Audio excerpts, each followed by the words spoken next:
All right, how's it going, YouTube? I've been wanting to make this video about this 4runner for quite some time now. I'm at a point where I'm happy. It's not done, but it's kind of there. I'm happy at where it's at now. I still have one big project left to do, actually a couple of big projects and a little bit more maintenance, but I'll get into that at the end of the video. For now, let's check out what I've done so far, what I've done over the years, and catch you guys up on all the mods and all the things that I've done to make this thing what I call a Baja overland build. All right, let's check it out. So we got a 1997 Toyota 4runner Limited. Picked it up in 2017, and this one came with the sunroof, the rear spoiler, the running boards, and the rear locker, which was the most important thing for me. Of course, the running boards are gone and they've been long replaced by the rock sliders and a bunch of other mods. So let's start from the front and work our way towards the back, and I'll hopefully catch you guys up on everything that I've done on it so far. But there's a lot of stuff going on in the front, so I'll try to cover it all now. These lights here, KC highlights, they're my blinkers because on my bumper that I made, I no longer have the factory blinkers, so that's that. So these are my turn signals. KC highlights, very good quality, highly recommend them. These lights here are my amber fog lights, and they're complete game changers. I wish I got these sooner than later, but since I've got them, they've been excellent in fog, snow, inclement weather, rain, you name it. Absolutely must have if you have an off-road vehicle. These are aux beam, and they just call them the 4-inch high intensity LEDs, and these are like 70 something watts. So they're pretty bright.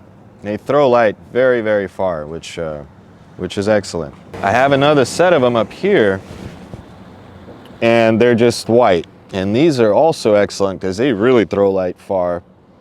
And I run these with these lights and my headlights together when the idea is to get as much light output as possible in the desert, things like that, and you're going at a high rate of speed. You want your lights to throw light far so you're not kind of running over your own light, so to speak. Because at a high rate of speed at night, things are just kind of crazy, and you want your light to be to get thrown as far as possible. And that's what really sets the difference between the cheap and expensive lights like Baja designs and things like that. But these aux beams are so good that I'm actually really shocked that I didn't have the need for any Baja designs, and it saves me a ton of money. I got a set for free, and another set was heavily discounted, so I believe they're about 130 bucks or something like that, regular price, but don't pay that. They go down on sale all the time. All right, moving on to this. This is a Baja Designs knockoff. It's a metal one. It's a really good quality one. It's from eBay. I think I only paid like 40 bucks for it. Excellent light. Throws light pretty far. Real glass, very heavy duty, really nice heat sink on it, so I like this light a lot. Moving on to here, we got our ham radio antenna. This is just a 2 meter, 70 centimeter antenna, diamond.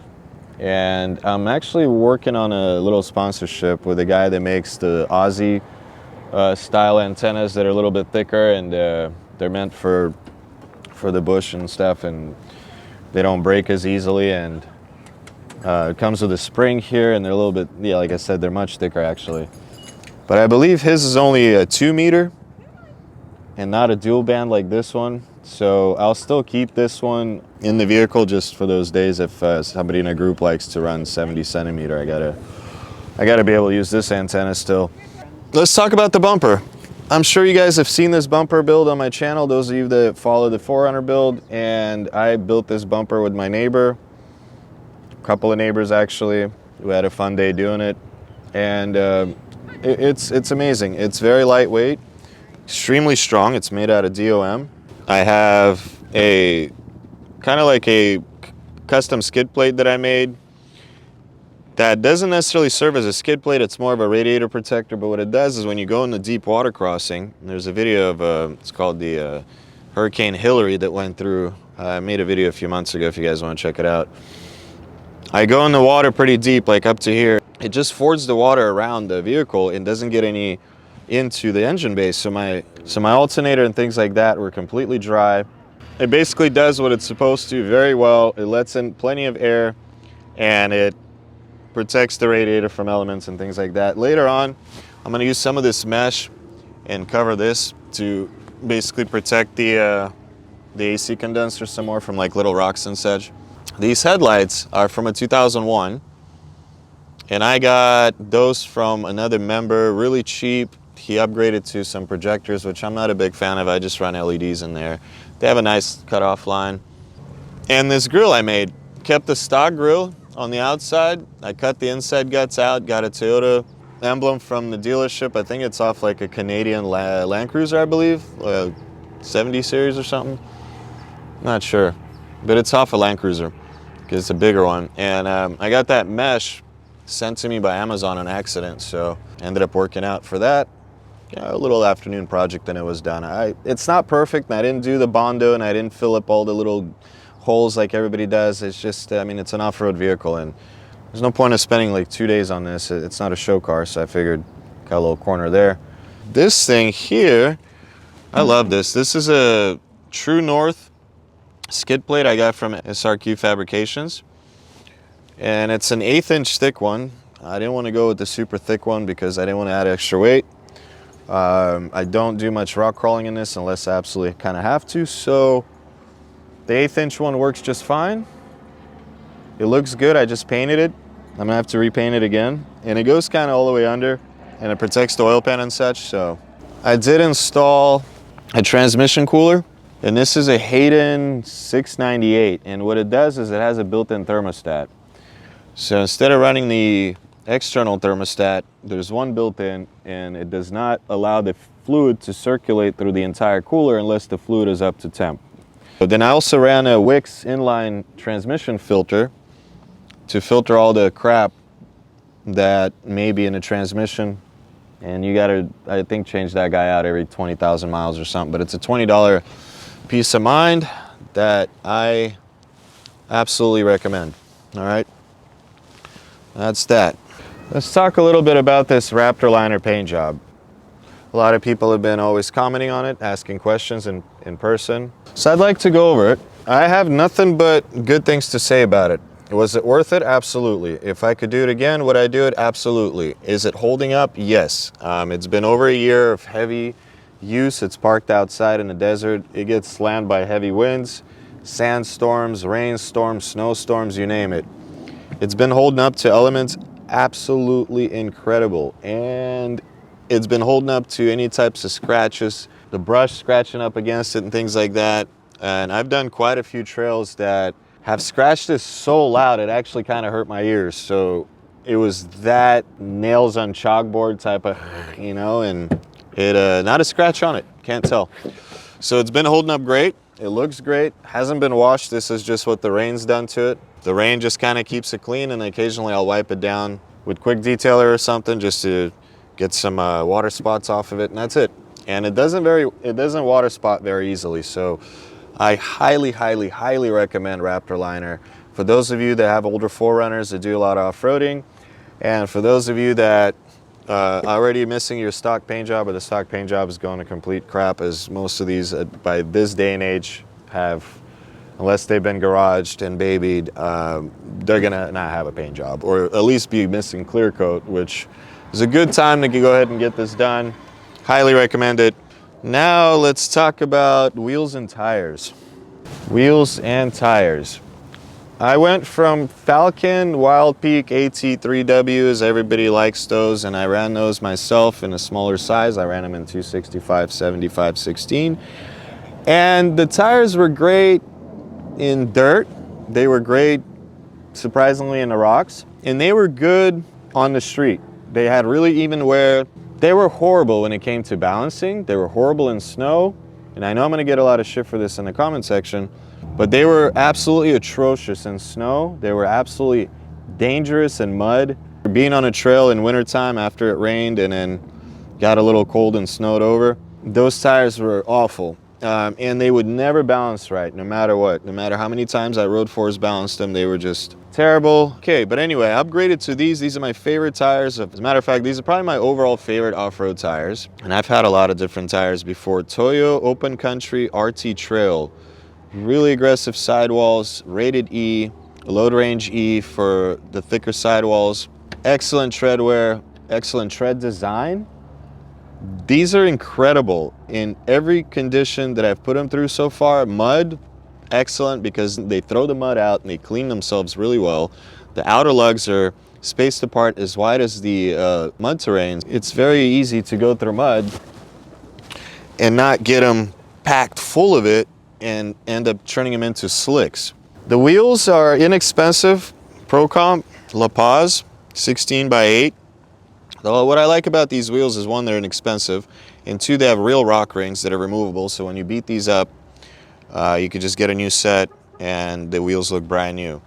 Back to the tires. In the rain and in the mud, rocks, things like that, they grip so well. Past couple of times I went wheeling, I didn't even have to use my rear locker. I went through some places in two-wheel drive without a rear locker, where in the past with the Falcons I had to use four-wheel drive and in some cases a rear locker. But these are bigger. These are 285, 75, 16, otherwise 33-inch tire. And I think this is a perfect size for this truck, which takes us to the next mod I want to talk about, and that is suspension. So what I got going on here as far as suspension goes, of course, we got the King 2.5 coilovers.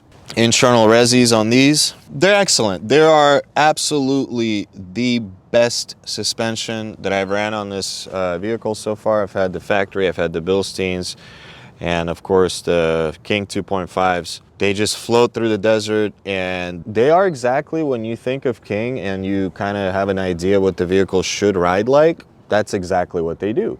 Once they're broken in and once they're set up with supporting mods, and the supporting mods that I recommend for these coilovers is definitely aftermarket upper control arms, greasable ones preferably, and these are JBA, excellent upper control arm, especially for the price, made in America, DOM tube, Chevy 1-ton upper ball joint that's easily replaceable at any local auto parts place. I deleted the front sway bar. That made another huge difference, both with the way the coilovers handle and the way the vehicle handles. The independent suspension is now actually independent, and it makes a world of difference both for wheel travel and for comfort. It was a night and day difference once I removed the coilover and went for a test drive, and I've never, I mean the coilover, the sway bar, and I went for a test drive and I never looked back.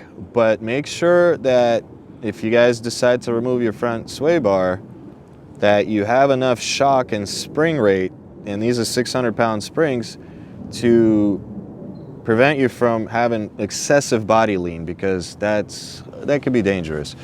The body lean is a little bit more, but it's not excessive and it's very controllable, and I'm very happy with it. And the last thing I did there is the bump stops, and they're made by Durabump. Absolutely game changer. Highly recommend them. They make a huge difference and complement the coilovers so well that they're both for high speed and for even crawling. When you drop off ledges and rocks, it soaks it up so nicely that you don't have that kind of like hard final metal on metal type of feel that you do with a stock bump stop. So highly recommend those as well. And I have them on all four corners. The rears don't work the same way as the fronts. All right, let's take a look at the rear. And as I was saying, guys, for the rear, it's a little bit different. They're set up, and I didn't know this, and I called the owner to find this out, because I anticipated the rear ones, they're out here, I anticipated them to compress just like the front ones, but they barely touch at full stuff. So that's all they're meant to do, is barely touch at full stuff. And they're not designed to work just like the front ones. So in the rear, we have the King 2.5 shocks. They're extra long, or extended travel, and they have the reservoirs, external reservoirs, which is amazing. Excellent shocks. I also extended the track bar. I also did a track bar relocation bracket kit from I'm Keith, I guess. It's all right. It needs to be redesigned a little bit, and the instructions need to be better. Other than that, it's fine. And that just basically lifts the track bar from there to there, and then on the other side, it drops it a little bit. So it corrects the angle. I needed that because I put the Old Man Emu 2890 rear springs on. And be sure to, if you guys get those, be sure to install them the right way, because driver and passenger are slightly different length to accommodate for the fuel tank. So with those springs installed, the track bar needed to be relocated just for the best angles to correct the geometry, and I couldn't be happier with the overall setup in the rear. Very nice, supports some decent amount of weight, and it floats over bumps like nothing. I'm also running spacers, 1.25" spacers. I forgot to mention that. I'm running those all the way around, front and rear. And that gives it a nice stance, nice little poke right there. And I'm able to stuff the tires in without rubbing, front and rear. I've made all the clearances I needed. There's no rubbage, and I can fully utilize the suspension with these tires, no problem. And I'm very happy. I don't think I'll ever want to go to 35s because overall I think 33 is a perfect size for this truck. Now let's take a look at the back bumper. I love the rear end of this truck now with the bumper that I made.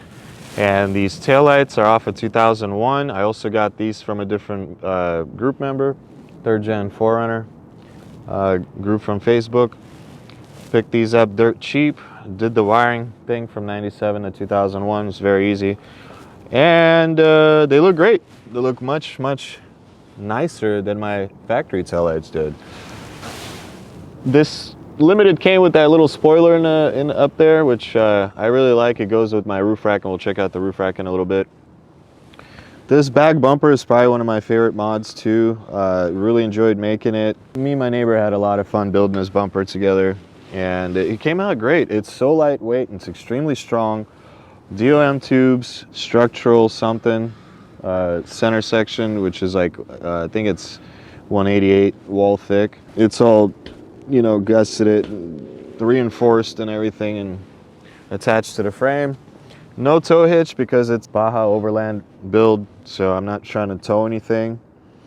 And I don't need a swing out because at high speed, I don't want anything shaken or anything really attached to the back of the vehicle. The way I have it all set up, I don't really need a swing out. I may add it later, but for now I don't have any plans to build a swing out. I did in the past, but I actually changed my mind. And that about does it for the rear. All right, and then let's take a look at the roof rack. We'll show you guys the solar panel too.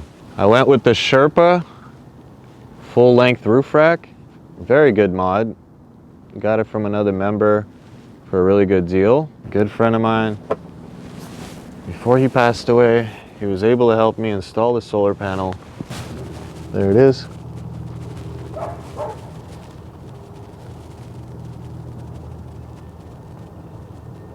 It's a 100-watt Renogy panel that fits up there really nicely, and it's sitting under flush, so you can still put whatever you need up on a roof rack and still utilize the full length of it.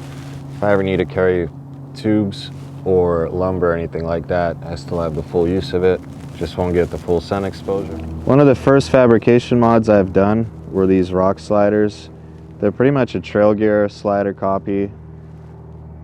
That I had a set of trail gear sliders on a Land Cruiser my buddy had in the yard, and I pretty much, for the most part, copied them and put my own twist on it, and they're welded to the frame and they're gusseted. So they've been tested several times in real rock gardens and things like that, so I know for a fact they work. I've had my vehicle's entire weight sitting on just a slider in a black diamond trail that I had no business being on, but hey, it got me through with no body damage, and thanks to Jeff, one of our old group members. It's an excellent spotter for saving my butt that day.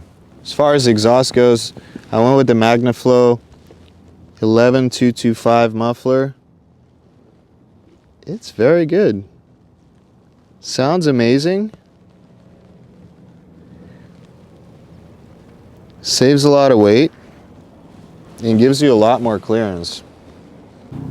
All right, let's take a look on the interior, guys.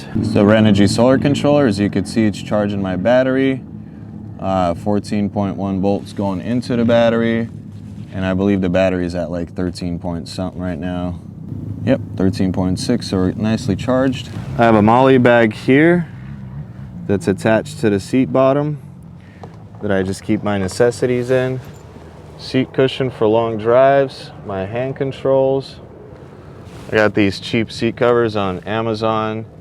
They're actually really decent. I really like them. They've lasted much longer than I anticipated, and they were only 20 bucks, and they fit pretty damn good too.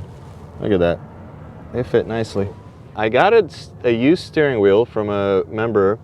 He only had me pay for shipping, and it's off of 2001, I believe, or 2000, something like that. So I upgraded my ugly 2-spoke to a 4-spoke, and the best part about it is I got the airbag, the horn, and everything to work, and cruise control. And then I went to Tandy Leather and I bought this utility leather, and I made my own steering wheel wrap, which I'm really proud of. I made it from basically a hide of leather. So I took the stock ripped one off, traced it, and made it. And it's very comfortable. It's been on for a little over a year now. And I absolutely love it. All right. Moving on to here, I have my always hot outlet. Right now we're charging a Jackery. Of course, it's 4-wheel drive, automatic. I have the voltmeter there going into the factory 12-volt plug. Single DIN Alpine head unit, MP3 only. RAM mount for my phone, an air freshener, and a ham radio receiver right there. All right, we'll go on the other side and I'll show you guys the radio. Up here I just have my GoPro mount on the mirror or behind the mirror just in case. All right, that's what it looks like. It's really cozy on the inside of this vehicle, the way I have it set up. I really like it. Maglite LED right there, have a mount for that as well. Take a look here, these are the switches. Well, this switch is for the amber fog lights, and this switch is for the rest of the off-road lights. And of course, you gotta have the rear locker switch. That's the best part of this vehicle, right there. We have the 511 recovery gear bag. I just keep my air compressor and some recovery gear in there. It's my camera bag. I have a custom mattress that I made with a red camp blanket over it. Iceco JP40 fridge. Keeps my food nice and cold when I'm camping. I love it, one of my favorite fridges. Absolutely amazing piece of equipment that is a must-have. Here we have a sleeping bag next to it. We have an amped up LLC rear MOLLE panel that's hex. I have a first aid kit and another MOLLE pack with some equipment that I use. I'm gonna add a fire extinguisher to it, maybe a camera mount, and that's about it. Moving down here, we have a water bottle, 2 Plano bins. The bottom one's got my kitchen in it. The top one's got a solo stove and a couple other things for camping. Here we have the aluminum table. Alps Mountaineering aluminum table. Love that table. That's how I have it set up. All right. Well, we have the Iceco JP40 Jackery 500 currently being charged by the solar panel. And that is what powers my fridge. And I also have a MOLLE seat back panel that has my axe in it. Taking a look here, we have the ham radio, dual band, 2 meter and 70 centimeter, 50 watt. I also have my portable fire pit and a 5-gallon or a 5-pound propane tank for my portable fire pit. And we have a portable trash bag that I use, and it's very easy to empty it out. Guys, I might be missing a thing or two, but I pretty much went over everything I could remember. I do have interior LED lights in all the interior fixtures, so I forgot to mention that. I do have ceramic window tint on the front 2 windows to keep the heat out. I don't know if I left out anything else, but if I did, we'll cover it on the next video, guys. This one's already getting super long, and on the way out, I'm gonna go check out those guys doing wheelies back there. They're having a blast. This is cool. All right, well, I appreciate you guys watching this video. I've been meaning to catch you guys up with all the mods that I've done this 4runner for quite some time now, and finally said, you know, I'm gonna go down to the park and we'll make it happen. So I'm gonna have fun editing this video tonight. We'll catch you guys on the next one. Take care.